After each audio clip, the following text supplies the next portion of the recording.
Od prvých svedectiev kresťanstva zaujímala postava Márie z Magdaly významné a zároveň kontroverzné miesto. Jej blízkosť k Ježišovi Nazareckému a jej účasť na zásadných udalostiach boli uznávané v najstarších tradíciách. Postupom času rôzne interpretácie pozmenili spomienku na ňu a posunuli jej aktívnu úlohu k obmedzenejším obrazom.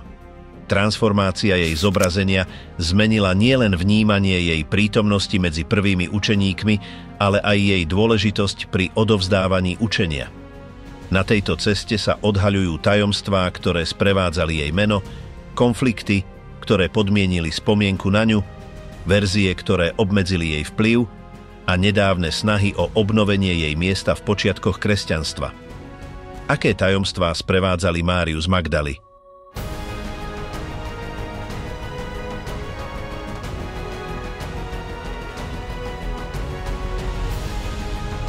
Detstvo a prostredie Márie z Magdaly. Mária z Magdaly sa narodila v dobe charakterizovanej intenzívnou interakciou náboženských tradícií, politickým napätím a kultúrnymi transformáciami.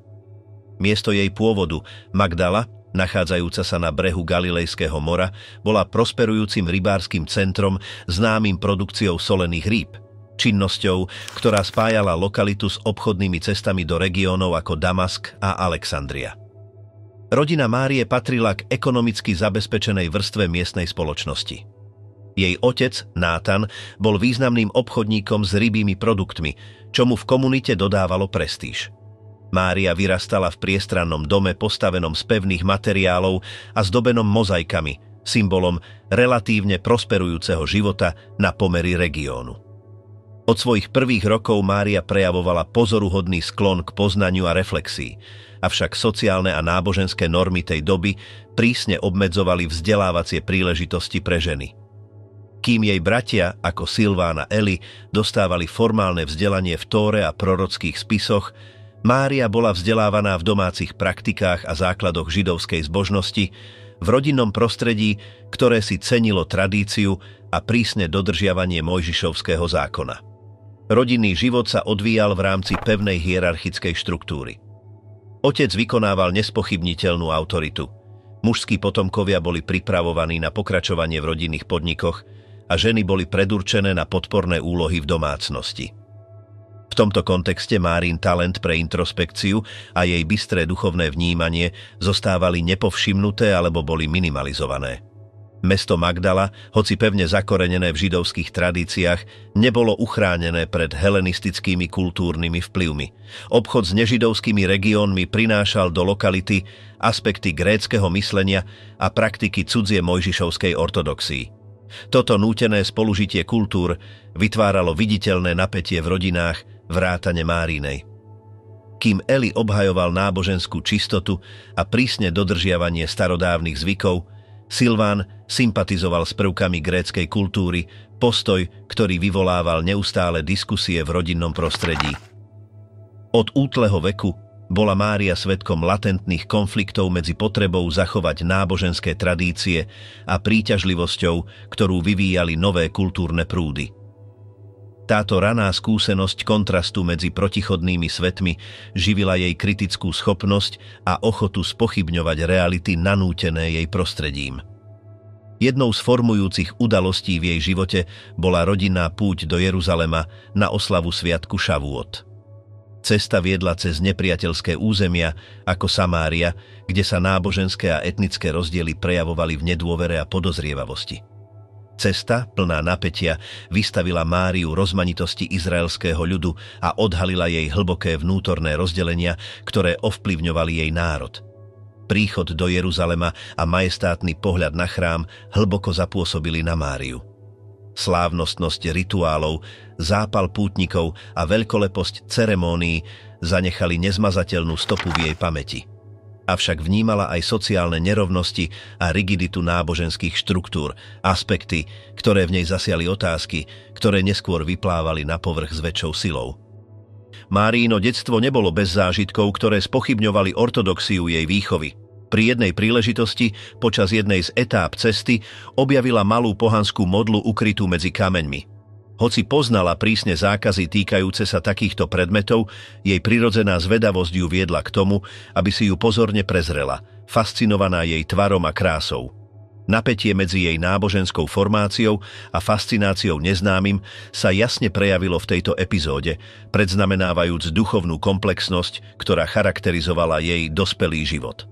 Každodenná existencia v Magdale bola zmesou prísneho náboženského dodržiavania a nevyhnutného kontaktu s inými kultúrami a realitami. Ženy, hoci odlúčené od formálnych priestorov vzdelávania a komunitného vodcovstva, vykonávali tichý vplyv v domácnosti a v rodinnom duchovnom živote. Mária si od mladosti internalizovala túto dvojitú realitu, oficiálnu, ovládanú spoločenskými očakávaniami, a druhú, intímnejšiu, v ktorej sa jej vnútorný svet obohacoval otázkami, intuíciami a zábleskmi iného života. Prísne oddelenie pohlaví a funkcií nanútené spoločnosťou jej doby nedokázalo potlačiť jej smét po poznaní ani jej intuíciu, že existuje niečo viac za viditeľnými štruktúrami. Napriek formálnym obmedzeniam si Mária vyvinula hlboké duchovné porozumenie založené na pozorovaní, prežitej skúsenosti a tichej reflexii. Jej bezprostredné okolie, rodinná štruktúra, kultúrne napätia Magdaly, veľkoleposť Jeruzalemského chrámu a osobné skúsenosti vnútorného konfliktu v nej formovali jedinečnú osobnosť. Mária nebola konformnou postavou vo svojej komunite. Jej myseľ a duch už dávali signály o inej budúcnosti, vzdialenej od tradičných očakávaní pre ženy jej doby. Tak sa vytvorili základy transformácie, ktorá poznačí jej život a jej miesto v histórii. Mladá žena ponorená do svojej kultúry, ale už odlišná vo svojom vnímaní sveta a vo svojej otvorenosti duchovným dimenziám, ktoré unikali rigidným kategóriám jej doby. Duchovné prebudenie, vízie a prvé volania. Počas dospievania začala Mária z Magdaly prežívať duchovné zážitky, ktoré nezapadali do tradičného rámca, v ktorom bola vychovaná. Hoci religiozita bola súčasťou každodenného života v Magdale, individuálne prejavy neboli podporované.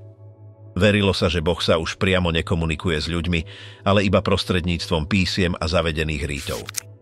Mária začala vnímať pocity, ktoré unikali bežným praktikám. Počas chvíľ sústredenia cítila prítomnosť niečoho, čo nedokázala pomenovať, ale prežívala to ako skutočné. Spočiatku izolované, tieto epizódy sa opakovali s rastúcou frekvenciou.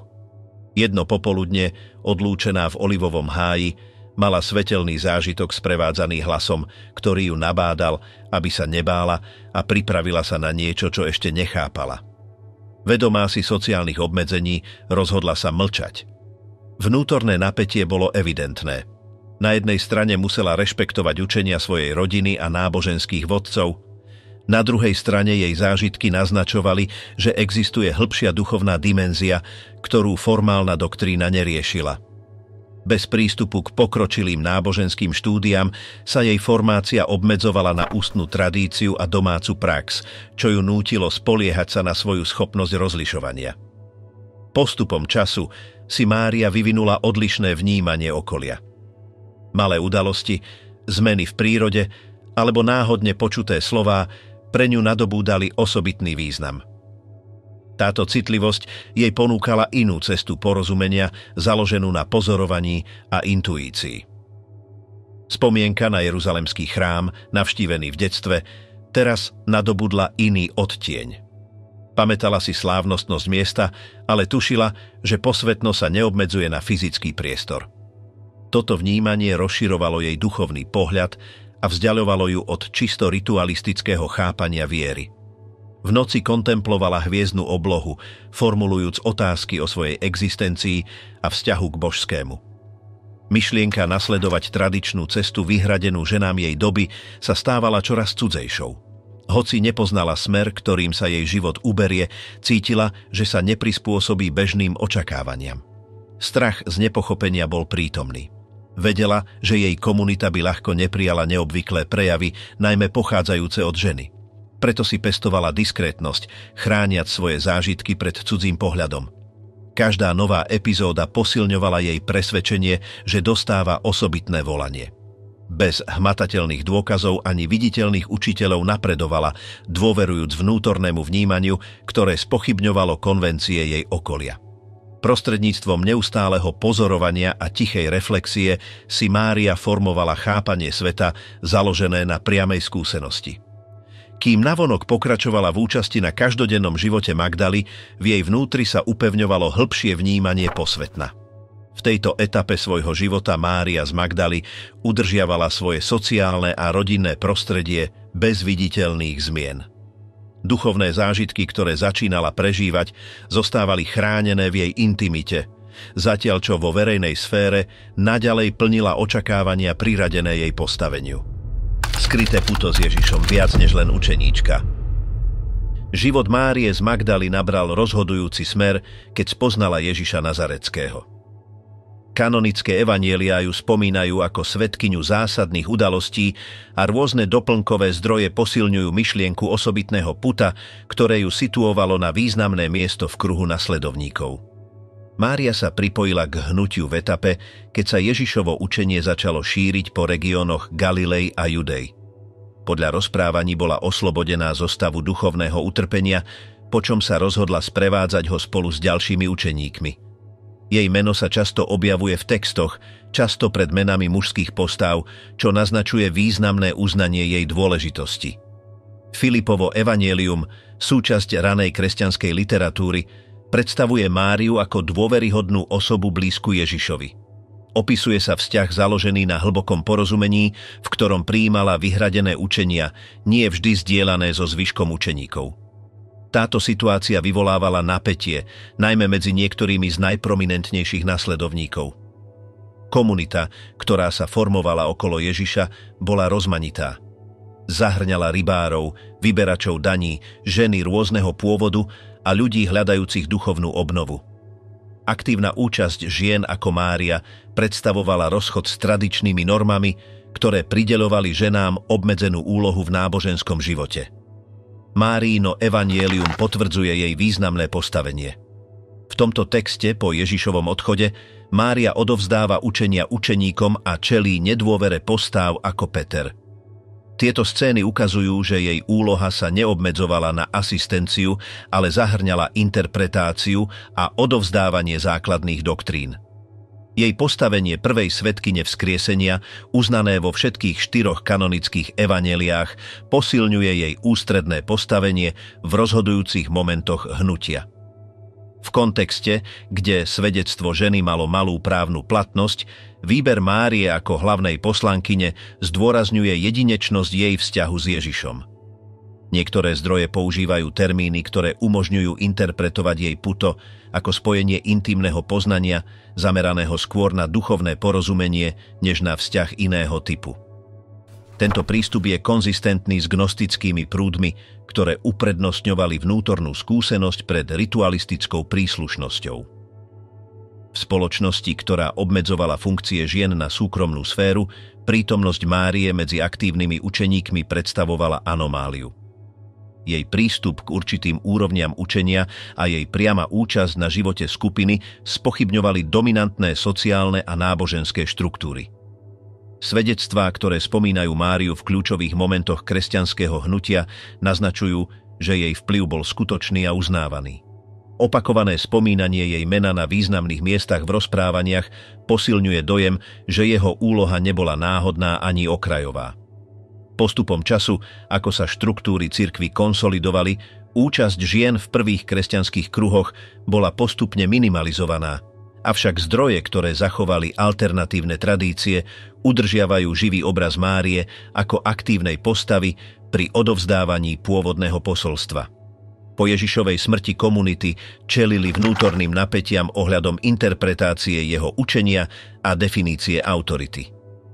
V tomto scenári postavy ako Mária z Magdaly predstavovali prúd, ktorý si cenil priamu duchovnú skúsenosť v kontraste s hierarchickými štruktúrami, ktoré sa začínali etablovať. V komplexnom prostredí rodiaceho sa kresťanstva sa Mária z Magdaly javí ako jedinečná učeníčka, spojená s podstatou Ježišovho učenia.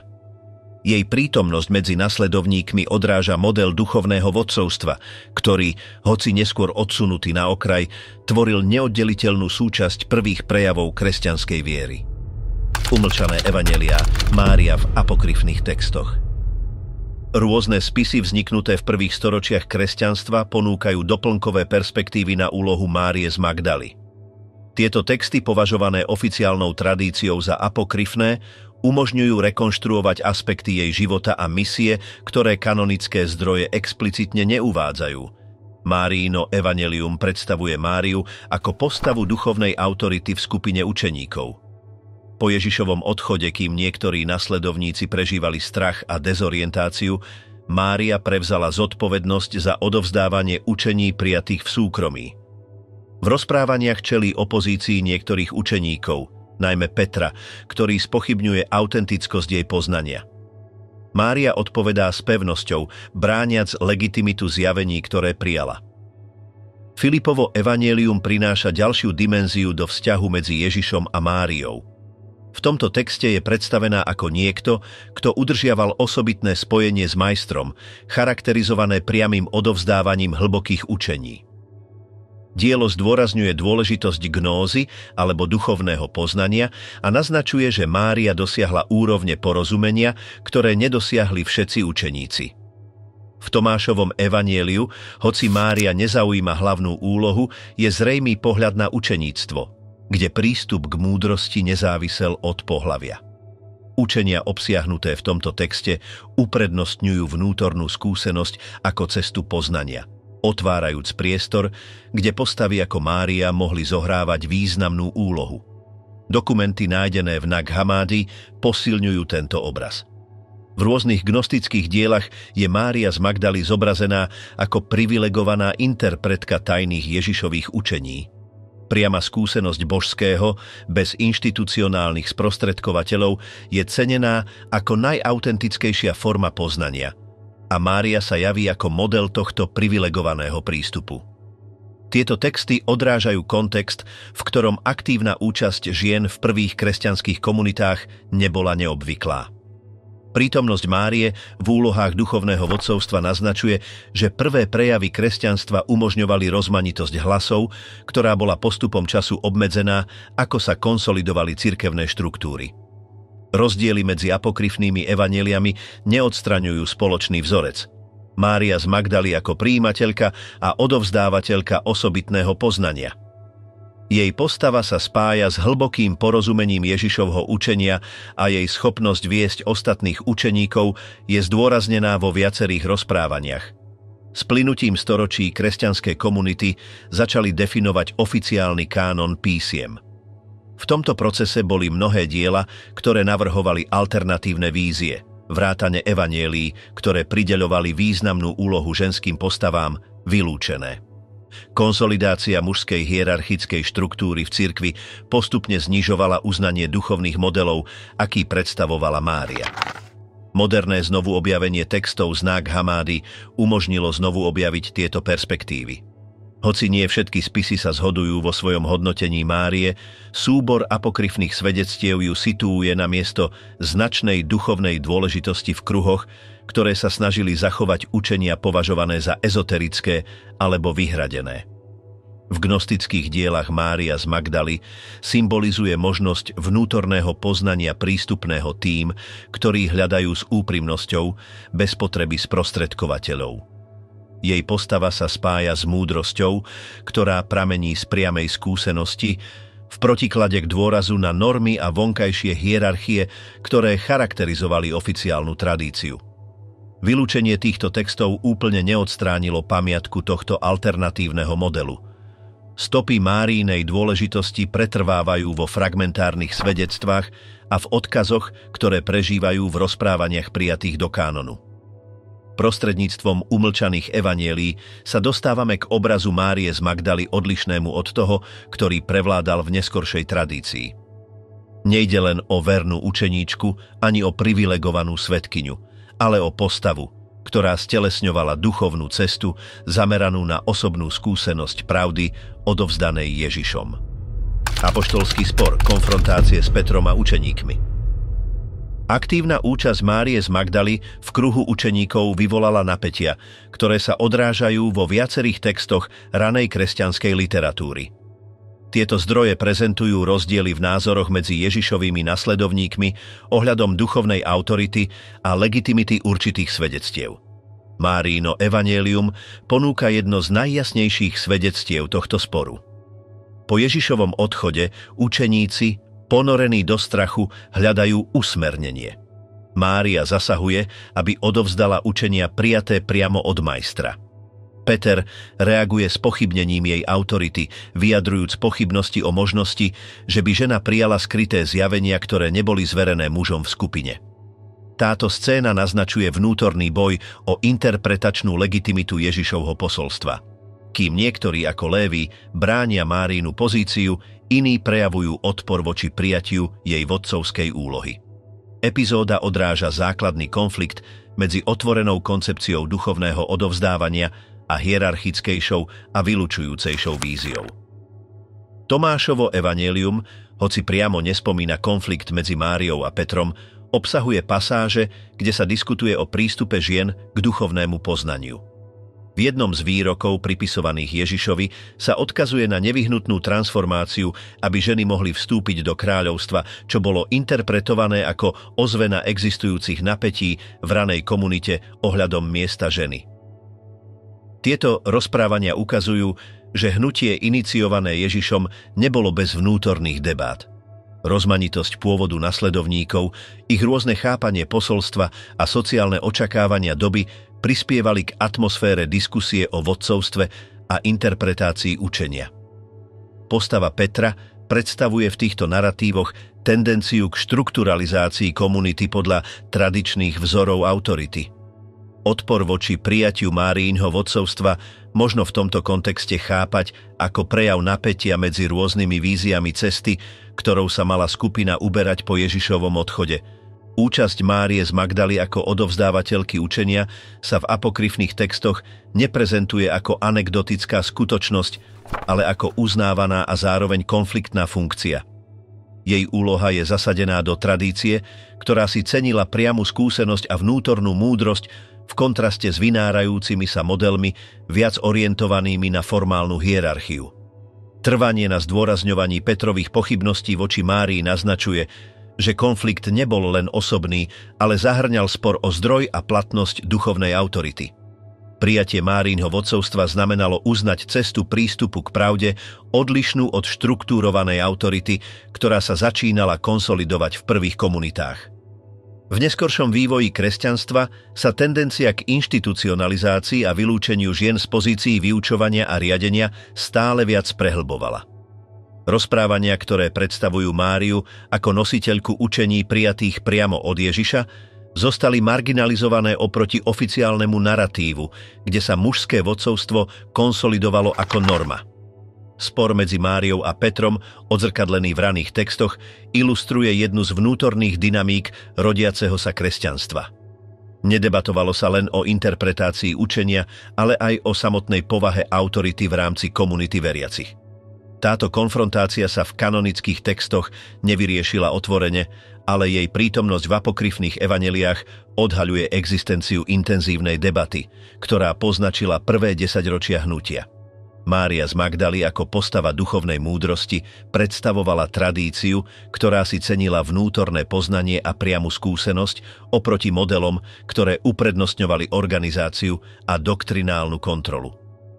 V tomto kontexte sa jej postava javí ako svedectvo počiatočnej rozmanitosti, ktorá bola postupom času zredukovaná v prospech rigidnejších štruktúr. Apoštolský spor, ako je prezentovaný v apokryfných rozprávaniach, je oknom do tej zakladateľskej etapy, kde definície o vodcovstve, vyučovaní a autorite boli ešte v procese formovania. Gregorova chyba z rod mýtu o hriešnici. V 6. storočí prešlo verejné vnímanie Márie z Magdaly hlbokou zmenou. Tento proces mal svoj pôvod v kázaní pápeža Gregora I., známeho aj ako Gregor Veľký, ktorý sformuloval interpretáciu, ktorá postupom času transformovala obraz Márie v západnom kresťanstve. V sérii homílií prednesených v Ríme Gregor navrhol identifikáciu 3 žien spomenutých v evanjeliách. Márie z Magdaly, anonymnej hriešnice, ktorá pomazáva Ježišove nohy v Lukášovom evanjeliu, a Márie z Betánie, sestry Lazara. Podľa jeho interpretácie tieto tri postavy zodpovedali jednej a tej istej osobe, napriek tomu, že evanjeliové rozprávania ich predstavujú ako odlišné. Toto zlúčenie identít nemalo pevný základ v pôvodných textoch. Avšak zodpovedalo teologickej logike, ktorá sa snažila ilustrovať Božie milosrdenstvo prostredníctvom obrátenia kajúcej hriešnice. Mária z Magdaly bola odvtedy v oficiálnom učení spájaná s postavou vykúpenej hriešnej ženy, čím sa vytlačili odkazy na jej úlohu hlavnej svedkyne vzkriesenia. Gregorova reč mala značný dopad na stredovekú kresťanskú kultúru. Od tohto momentu sa zobrazenie Márie v umení, literatúre a ľudovom kázaní sústredilo na jej údajnú hriešnú minulosť a jej príkladné obrátenie. Jej postava bola použitá ako model pokánia, zdôrazňujúc potrebu ľútosti a pokory, cností zvlášť vyžadovaných od žien v sociálnom kontexte tej doby. Tento nový prístup k Márii posilňoval rodový vzorec, ktorý prideľoval ženám podriadenú úlohu v náboženskom živote.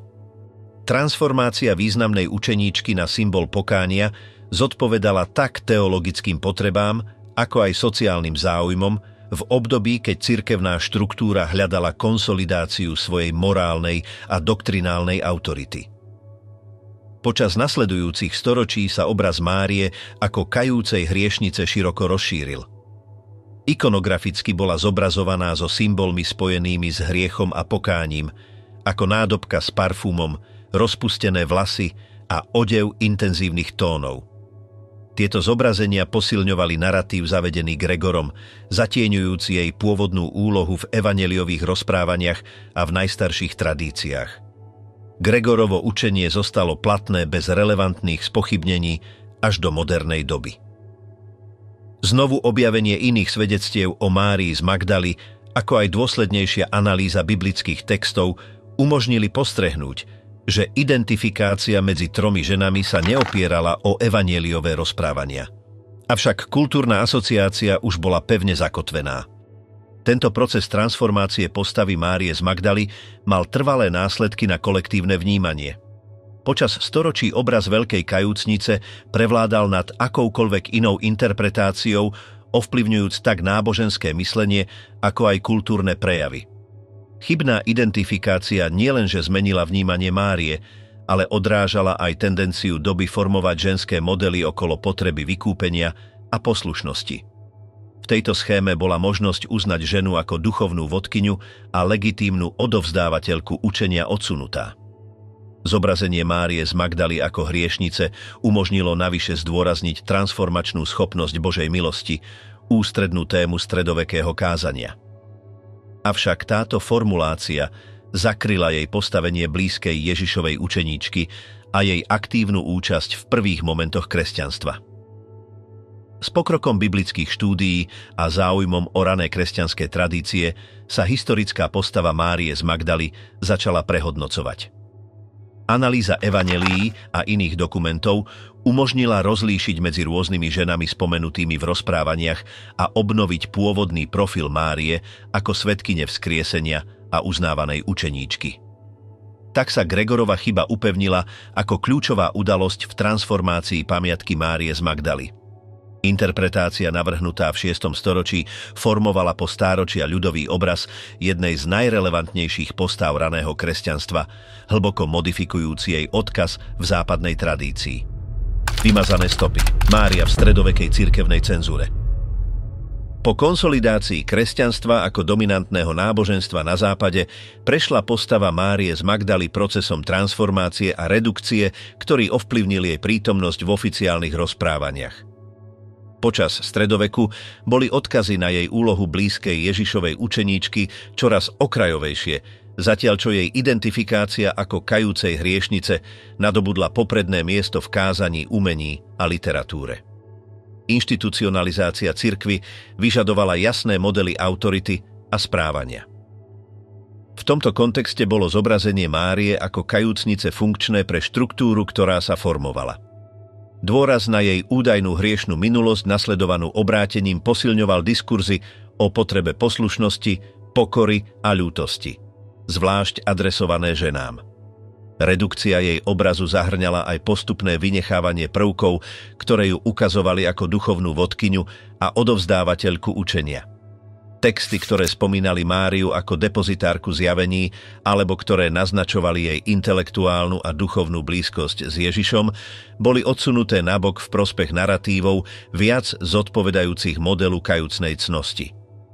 Proces cenzúry nespočíval v explicitnom odstránení kanonických evanjelií, kde sa Mária naďalej objavuje ako svedkyňa vzkriesenia, ale v systematickej reinterpretácii jej postavy prostredníctvom homílií, teologických komentárov a umeleckých zobrazení. Jej protagonizmus v zakladateľských momentoch bol minimalizovaný a jej úloha bola presmerovaná k modelu priateľnému v rámci stredovekých sociálnych a cirkevných noriem. Táto transformácia sa odzrkadlila v ikonografii. Mária z Magdaly začala byť zobrazovaná hlavne v scénach pokánia, s atribútmi, ktoré zdôrazňovali jej postavenie vykúpenej hriešnice. Symbolizmus spojený s jej obrazom, ako nádobka s parfumom a rozpustené vlasy, posilňoval naratív vybudovaný na základe homílie Gregora Veľkého. V teologickej oblasti stredoveké traktáty konsolidovali tento obraz, opierajúc sa o autoritu cirkevných otcov a alegorické interpretácie biblických textov. Možnosť považovať Máriu za vodkyňu alebo duchovnú učiteľku bola odsunutá k okrajovým interpretáciám, bez priestoru v oficiálnom diskurze. Šírenie tohto nového obrazu bolo posilnené ľudovou literatúrou, ktorá preberala a zosilňovala zobrazenia Márie ako príkladu obrátenia.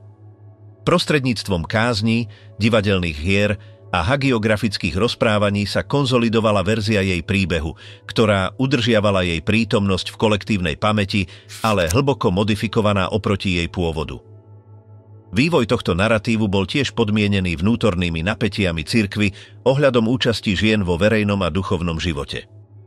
Ako ženské rehoľné rády rástli v počte a vplyve, stávalo sa nevyhnutným podporovať modely svetosti, zodpovedajúce očakávaniam poslušnosti a skromnosti. Mária z Magdaly, prezentovaná ako príkladná kajúcnica, ponúkala vhodný archetyp na usmernenie ženskej spirituality. Cenzúra jej postavy nebola jednorazovým aktom, ale postupným procesom reinterpretácie, ktorý sa tiahol stáročia. Táto stratégia adaptácie umožnila zachovať jej pamiatku v kresťanstve, ale v kontrolovanej forme a v súlade so záujmami cirkevnej hierarchie. Počas neskorého stredoveku sa niektoré heterodoxné hnutia pokúsili obnoviť odlišný pohľad na Máriu, uznávajúc ju ako symbol duchovnej múdrosti. Avšak tieto snahy sa nedokázali presadiť voči váhe oficiálnej tradície, ktorá naďalej podporovala obraz kajúcej hriešnice. Proces cenzúry ovplyvnil aj vnímanie iných ženských postáv raného kresťanstva. Tendencia podriaďovať duchovnú aktivitu žien modelom pokánia a pokory sa široko rozšírila, formujúc imaginárium, kde sväté ženy boli predovšetkým príkladmi obrátenia a podriadenosti, viac než vodcovstva a vyučovania. Prostredníctvom tohto procesu bol pôvodný obraz Márie z Magdaly ako významnej učeníčky, odovzdávateľky učenia a svedkyne zakladateľských udalostí vytlačený smerom k obmedzenejšiemu zobrazeniu. Jej odkaz zostal zachovaný čiastočne, podmienený ideologickými a sociálnymi potrebami každej doby. Tak počas stredoveku boli stopy skutočnej identity Márie z Magdaly postupne vymazávané alebo transformované, zostávajúc podriadené naratívu, ktorý uprednostňoval pokánie pred vodcovstvom, pokoru pred múdrosťou a poslušnosť pred duchovnou iniciatívou. Moderná rehabilitácia znovu objavenie Márie Magdalény. Od 19. storočia pokroky v biblických štúdiách a archeológii podnietili revíziu mnohých historických postáv kresťanstva, medzi nimi aj Márie z Magdaly. Vývoj kritických metód aplikovaných na analýzu svätých textov umožnil prehodnotiť tradičné rozprávania a rozlíšiť medzi teologickými, kultúrnymi a literárnymi prvkami. Výskumníci rôznych prúdov začali poukazovať na to, že identifikácia medzi Máriou z Magdaly, anonymnou hriešnicou, a Máriou z Betánie, stanovená Gregorom Veľkým, nemala jasnú oporu v evanjeliách. Podrobné štúdium kanonických textov ukázalo, že Mária z Magdaly sa konzistentne objavovala ako odlišná postava, zvlášť spojená s udalosťami vzkriesenia. Znovu objavenie rukopisov z Nag Hammadi v roku 1945, ktoré zahrňalo Máriino evanjelium a ďalšie gnostické texty, ponúklo nové perspektívy na jej úlohu v prvých kresťanských komunitách. Tieto dokumenty predstavovali Máriu ako nositeľku hlbokých učení a duchovnú vodkyňu, čo kontrastovalo s obrazom šíreným počas stredoveku. Rastúca akademická pozornosť venovaná rozmanitosti raných kresťanstiev otvorila priestor na prehodnotenie postavy Márie z Magdaly. Špecializovaní autori začali zdôrazňovať jej relevantnosť ako privilegovanej svedkyne základných udalostí a ako aktívnej učeníčky, vzdialujúciu od výlučného zobrazenia ako symbolu pokánia. V teologickej oblasti niektoré sektory podporili revíziu liturgie a sviatkov súvisiacich s Máriou z Magdaly. V roku 2016 katolícka cirkev povýšila liturgickú spomienku Márie Magdalény na stupeň sviatku, čím ju postavila na roveň slávenia apoštolov. Toto rozhodnutie odrážalo formálne uznanie jej ústrednej úlohy v rozprávaniach o vzkriesení. Znovu objavenie Márie z Magdaly neovplyvnilo len akademický výskum a liturgickú prax, ale aj súčasné umenie a literatúru. Romány, historické štúdie, eseje a audiovizuálne produkcie preskúmali aspekty jej života predtým marginalizované, prispievajúc k rozšíreniu jej zobrazenia nad rámec stereotypu kajúcej hriešnice. V oblasti rodových štúdií Mária z Magdaly nadobudla relevantnosť ako symbol historických napätí okolo účasti žien v priestoroch náboženskej autority. Kritická revízia jeho postavy umožnila tiež zamyslieť sa nad procesmi, prostredníctvom ktorých sociálne a cirkevné štruktúry formovali kolektívnu pamäť. Moderné znovuzískanie Márie z Magdaly neznamená idealizáciu, ale snahu situovať ju do jej historického kontextu, uznávajúc jej funkciu aktívnej učeníčky a jej úlohu pri odovzdávaní základných učení. Rozmanitosť dostupných zdrojov, tak kanonických ako aj apokryfných, umožňuje vytvoriť nuansovanejší obraz jej života a odkazu. Proces rehabilitácie úplne neodstránil tradičné zobrazenia, ktoré sú naďalej prítomné v širokých sektoroch ľudovej a náboženskej kultúry. Avšak šírenie serióznych výskumov umožnilo otvoriť priestory kritickej reflexie a prehodnotenia jej postavy. Prostredníctvom interdisciplinárnych štúdií, ktoré kombinujú históriu, archeológiu, filológiu a teológiu, bola Mária z Magdaly premiestnená na mape raného kresťanstva ako jedna z najrelevantnejších postáv. Toto premiestnenie nemá za cieľ nahradiť jeden mýtus druhým, ale ponúknuť vyváženejší pohľad založený na analýze dostupných zdrojov. Obnovenie jej pôvodného profilu tiež podporilo záujem o ďalšie ženské postavy kresťanskej histórie, prispievajúc k širšiemu úsiliu o uznanie žien v zakladateľských procesoch viery. Tak sa moderné znovu objavenie Márie z Magdaly zapísalo do všeobecnejšej dynamiky kritickej revízie náboženskej histórie, orientovanej na dôkladnejšie pochopenie komplexnosti raného kresťanstva a na uznanie hlasov, ktoré počas storočí zostali odsunuté v oficiálnom naratíve. Útek do Francúzska. Legendy o skrytom osude Márie Magdalény. Počas stredoveku vznikli v Európe rôzne tradície, ktoré pripisujú Márii z Magdaly trajektóriu po udalostiach rozprávaných v evanjeliách. Jedna z najrozšírenejších tvrdí, že po Ježišovej smrti a počiatočných prenasledovaniach jeho nasledovníkov Mária opustila Palestínu a cestovala až na juh súčasného Francúzska. Podľa týchto tradícií sa Mária z Magdaly nalodila na pobreží Judej spolu s ďalšími učeníkmi, medzi nimi Lazarom, Martou a Maximinom. Po nebezpečnej plavbe pristáli v regióne známom ako Provensalsko. Tento príbeh sa objavuje v stredovekej hagiografickej literatúre, najmä v Zlatej legende a v ďalších neskorších textoch, ktoré konzolidovali zbožnosť okolo jej postavy v tejto oblasti. V Provensalsku Mária údajne začala evangelizačnú prácu, šíriac Ježišovo učenie medzi miestnym obyvateľstvom. Podľa týchto legend sa jej kázanie rozšírilo do viacerých komunít, kde údajne dokázala obrátiť početných obyvateľov na rodiace sa kresťanstvo. Neskôr, hľadajúc život duchovného ústrania, sa Mária údajne usadila v jaskyni v masíve Sainte-Baume, hornatom a izolovanom mieste. Tam údajne viedla život pokánia a kontemplácie až do svojej smrti. Jaskyňa Sainte-Baume sa počas stredoveku premenila na dôležité pútnické centrum a úcta k Márii v tomto regióne sa upevnila výstavbou svätýň a kláštorov zasvetených jej pamiatke. Príbeh jej pobytu vo Francúzsku aktívne podporovala miestna cirkev, najmä v kontexte rozširovania pútnických trás v Európe. Postava Márie z Magdaly sa stala emblémom prenosu raného kresťanstva na západ, posilňujúc náboženskú identitu Provencálska a jeho symbolické prepojenie s počiatkami viery.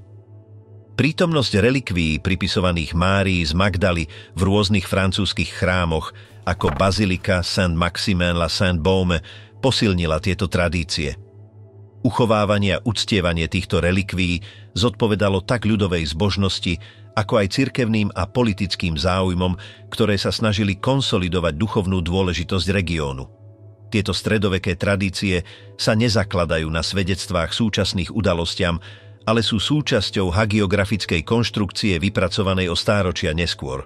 Avšak odrážajú potrebu stredovekých kresťanských komunít nadviazať priame spojenie so zakladateľskými časmi kresťanstva. Obraz Márie z Magdaly ako kazateľky v ďalekých krajinách a ako príkladu kajúcneho života prispel k upevneniu jej postavy v náboženskej kultúre západnej Európy. Kombinácia prvkov evangelizácie a asketického ústrania zodpovedala ideálom svetosti podporovaným v tej dobe. V stredovekom kontexte tieto naratívy tiež slúžili na posilnenie úlohy žien pri šírení viery, hoci ich rámcovali do modelov pokory a obety. Márin život v samote Sainte-Baume bol prezentovaný ako príklad kresťanskej cnosti, prístupný a obdivuhodný pre veriacich. Šírenie týchto legend ovplyvnilo nielen ľudovú religiozitu, ale aj umeleckú, literárnu a architektonickú produkciu regiónu. Fresky, sochy a rukopisy ilustrovali epizódy jej kázania a ústrania, posilňujúc pamiatku jej prítomnosti v Provencálsku. Hoci rozprávania o Márinom úteku do Francúzska sa nenachádzajú v raných kresťanských zdrojoch, ich zakorenenie v stredovekej kultúre svedčí o vplyve jej postavy na kolektívnu predstavivosť. Pretrvávanie týchto príbehov počas storočí odráža symbolickú dôležitosť, ktorú jej odkaz nadobudol v geografických a sociálnych kontextoch odlišných od jej pôvodného života. Tradícia Márie z Magdaly v Provencálsku pokračuje živo aj v súčasnosti prostredníctvom pútí, náboženských slávností a kultúrnych aktivít, ktoré udržiavajú pamiatku tejto verzie jej príbehu. Bez ohľadu na ich historický základ, tieto tradície prispeli k formovaniu ďalšej dimenzie jej odkazu v kresťanskom imagináriu. Tak príbeh o úteku do Francúzska predstavuje ďalšiu kapitolu v komplexnej konštrukcii pamiatky Márie z Magdaly, v ktorej sa zbiehajú prvky zbožnosti, regionálnej identity a duchovných ašpirácií, ktoré počas storočí udržiavali jej prítomnosť v dejinách kresťanskej viery. Odkaz Márie Magdalény v súčasnej kultúre. Postava Márie z Magdaly zaznamenala pozoruhodnú prítomnosť v súčasných kultúrnych prejavoch, tak v akademickej, ako aj v umeleckej oblasti. Jej obraz, predtým obmedzený na určité stereotypy, bol predmetom procesu reinterpretácie, ktorý diverzifikoval interpretácie o jej živote a historickom význame. V modernej literatúre bola Mária z Magdaly prezentovaná mnohými spôsobmi. Fiktívne diela a historické eseje preskúmali jej úlohu ako učeníčky, duchovnej vodkyne a symbolu ženskej múdrosti v ranom kresťanstve. Tieto zobrazenia sa snažili zakladať na zdokumentovaných výskumoch, vyhýbajúc sa reprodukovaniu tradičných vzorcov, ktoré ju identifikovali iba ako kajúcu hriešnicu. Film a televízia tiež prispeli k tomuto procesu prehodnotenia. Nedávne produkcie ukázali Máriu z Magdaly ako blízku Ježišovu nasledovníčku, sústreďujúc jej charakterizáciu na jej duchovné odhodlanie a aktívnu účasť v skupine učeníkov. Hoci sa interpretácie líšia, všeobecným trendom bolo ponúknuť obraz vernejší dostupným historickým údajom. V oblasti hudby, divadla a vizuálnych umení jej postava slúžila ako inšpirácia na skúmanie tém ako viera, vykúpenie, spiritualita a ženské vodcovstvo. Umelci rôznych tradícií sa uchýlili k jej príbehu na zobrazenie procesov osobnej transformácie, vnútorného hľadania a obnovy. Vplyv Márie z Magdaly sa rozširuje aj na súčasné sociálne a náboženské hnutia, ktoré sa snažia obnoviť ženské hlasy v rámci duchovných tradícií. V niektorých kruhoch sa jej postava stala emblémom presadzovania aktívnej účasti žien v komunitách viery. Z akademickej perspektívy jej štúdium podporilo debaty o konštrukcii historickej pamäti, prenose náboženských tradícií a úlohe žien v počiatkoch kresťanstva. Interdisciplinárne výskumy umožnili lepšie pochopiť, ako bol jej obraz formovaný počas storočí a akým spôsobom tieto transformácie odrážali dynamiku moci v lone cirkvi. Záujem o Máriu z Magdaly stimuloval aj revíziu ďalších starovekých textov, tak kanonických, ako aj apokryfných, v hľadaní širšieho porozumenia prostredia, v ktorom vzniklo Ježišovo hnutie. Jej postava slúžila ako východiskový bod na skúmanie rozmanitosti úloh a perspektív prítomných v ranom kresťanstve. Na symbolickej úrovni Mária z Magdaly dnes pre mnohých predstavuje možnosť spirituality založenej na priamej skúsenosti, osobnom hľadaní a vernom svedectve, bez potreby inštitucionálnych sprostredkovaní. Táto interpretácia, hoci nie univerzálna, našla ozvenu v komunitách, ktoré si cenia prežívanie viery zamerané na vnútornosť a autenticitu. Obnovenie jej pôvodného obrazu nebolo bez kontroverzií. Reinterpretácia jej postavy vyvolala debaty tak vnútri, ako aj mimo náboženských kruhov, odrážajúc pretrvávajúcu relevantnosť otázok rodu, autority a pamäti v súčasných spoločnostiach. V nedávnych historických štúdiách Mária z Magdaly zaujíma miesto rastúcej dôležitosti ako základná svedkyňa vzkriesenia a ako aktívna postava pri formovaní prvých kresťanských komunít. Jej odkaz, rekonštruovaný na základe starovekých rozprávaní a moderných objavov, ponúka bohatšiu a komplexnejšiu perspektívu na počiatky kresťanskej viery. Súčasné zobrazenie Márie z Magdaly nemá za cieľ stanoviť definitívny obraz, ale otvoriť priestor reflexie o jej historickom a duchovnom význame. Jej život, ako ho možno rekonštruovať, pozýva k zváženiu plurality skúseností a hlasov, ktoré formovali kresťanstvo v jeho začiatkoch. Tak v súčasnej kultúre Mária z Magdaly zostáva živou postavou, schopnou inšpirovať nové interpretácie, podnecovať dôsledné výskumy a ponúkať významný odkaz v dialógu o pamäti, viere a úlohe žien v náboženských tradíciách.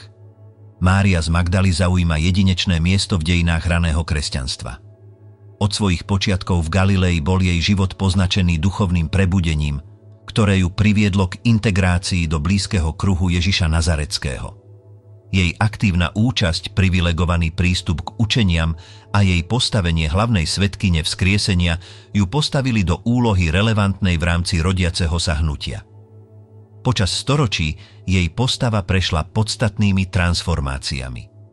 Identifikácia navrhnutá v 6. storočí medzi Máriou z Magdaly, anonymnou hriešnicou a Máriou z Betánie hlboko zmenila kolektívne vnímanie, odsunujúc jej úlohu učeníčky a odovzdávateľky učenia k modelu pokánia.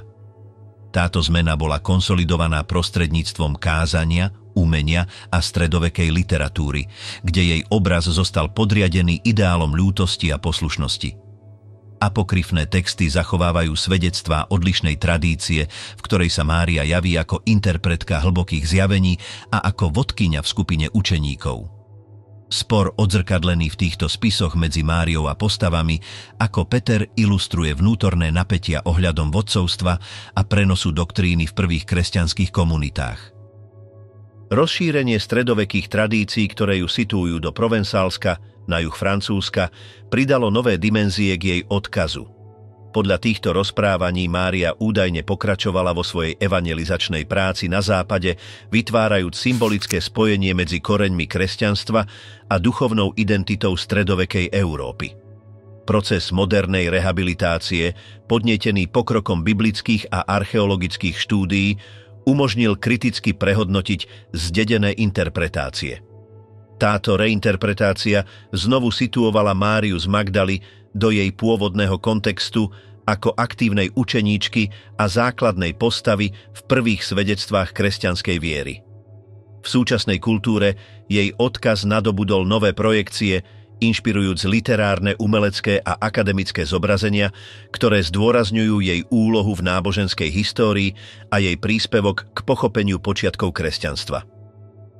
Prostredníctvom týchto mnohorakých rekonštrukcií Mária z Magdaly zostáva svedectvom komplexnosti historickej pamäti a evolúcie duchovných tradícií v priebehu času.